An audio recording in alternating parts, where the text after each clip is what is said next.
लालची दिवाली सस्ता पटाखा दुकानदार। मुकुल के दिवाली के पटाखों की दुकान के पास गोवर्धन आता है।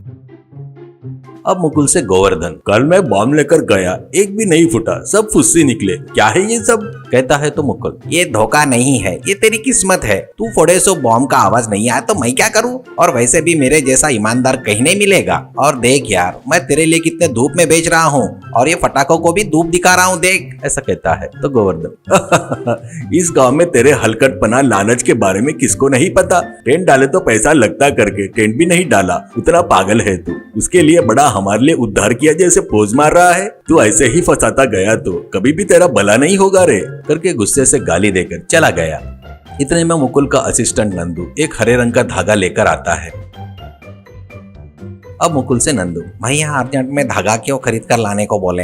ऐसा करता है मुकुल, सुन रहे, हाइड्रोजन बम को हरे रंग का धागा लपेट देना, उसी हरे रंग के धागे को अपन छोटे फटाके को लपेटेंगे और मिनी हाइड्रोजन बम करके एक एक फटाके को 10 रुपए के हिसाब से बेच डालेंगे। अगर बराबर बेचे तो एक पैकेट पर 2000 बचेंगे रे। ऐसा कहता है तो नंदू, भैया लोगों के साथ में वैसा धोखा किया तो फिर कभी जिंदगी में अपने पर विश्वास नहीं करेंगे भैया। ऐसा कहता है मुकुल, देख भाई, जब से मुझे समझ आई है ना, तब से धोखा देते ही जी रहा हूँ, पर लोग धोखा खाने के लिए हमेशा तैयार ही रहते हैं। इसलिए तू ज्यादा मत सोच, पहले घर जाकर पहले दूसरे गांव से 4 लोगों को बुलाकर इन फटाकों के ऊपर धागा लपेटने के काम पे लग जा। ऐसा कहता है। इससे नंदू वहां से जो सामान चाहिए वो लेकर अपने घर पर 4 लड़कों को बुलाकर उनको वो लपेटने को कहता है। ऐसे ही रहते हुए लोगों को दूसरा रास्ता नहीं रहने से, क्वालिटी वाले नहीं है पता रहने के बाद भी कुछ बॉम्ब खरीद कर जा रहे थे। उसके बाद छोटा पटाखा हाइड्रोजन भी रखने से वो वैरायटी जैसा है करके बहुत बिक रहे थे। ऐसे ही बिकने से मुकुंद को और एक दलिद्दर आइडिया आता है। इससे तुरंत उस गांव के मटके बनाने वाले सांबा के पास जाता है। अब सांबा से मुकुल, देख भाई, मुझे छोटे साइज के अनार के लिए मटके चाहिए, तू करेगा क्या पता नहीं, पर मुझे 2000 चाहिए। सांबा, भैया पहले ही कब बारिश होगी पता नहीं, एडवांस दिए तो बनाता। कहने से मुकुल सांबा को पूरे पैसे देता है। उसके दूसरे दिन ही सांबा उसको अनार बनाकर देता है।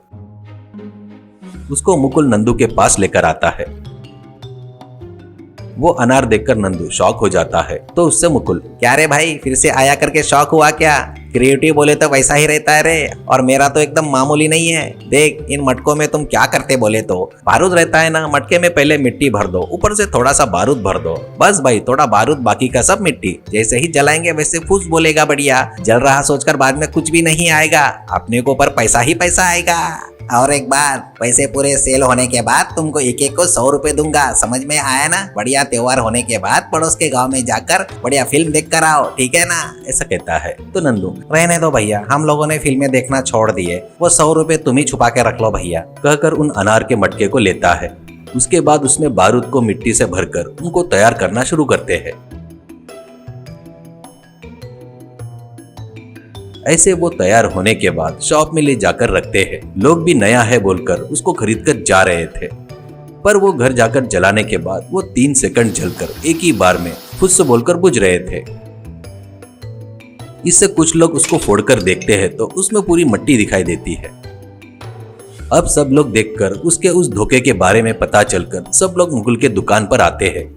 उसके बाद सभी लोग झगड़ा करते देखकर सबसे मुकुल, अरे देखो डियर गुंडे लोग, मेरे धोखे के बारे में तुमको पता चल गया तो मेरा कुछ नुकसान नहीं है। तुम लोग अगर मेरे ऊपर हाथ उठाए तो, मुझे मारने का प्लान बनाए तो मैं तुम सबके ऊपर कोर्ट केस डाल के तुम सबको जगह जगह घुमाऊंगा। मैं अगर घुमाने लगा तो मामूली नहीं रहेगा, तुम्हारी संपत्ति पूरी बेचनी पड़ेगी। ऐसा कहता है तो उनमें से एक औरत, अरे कोई भी 1 रुपया महंगा बेचता है, पर तेरे जैसा छोटे पटाखे के ऊपर हरा धागा लपेट कर नया टाइम बॉम्ब है करके बेचना, अनार में मिट्टी भरकर बेचना, इतने बड़े धोखे को भगवान देखते हुए चुप नहीं बैठेगा रे, तेरे को सजा देगा पक्का। ऐसा कहती है मुकुल, गालियां दो रे, गालियां दो, कितनी भी गालियां दो, मुझे कोई भी कुछ नहीं कर सकता।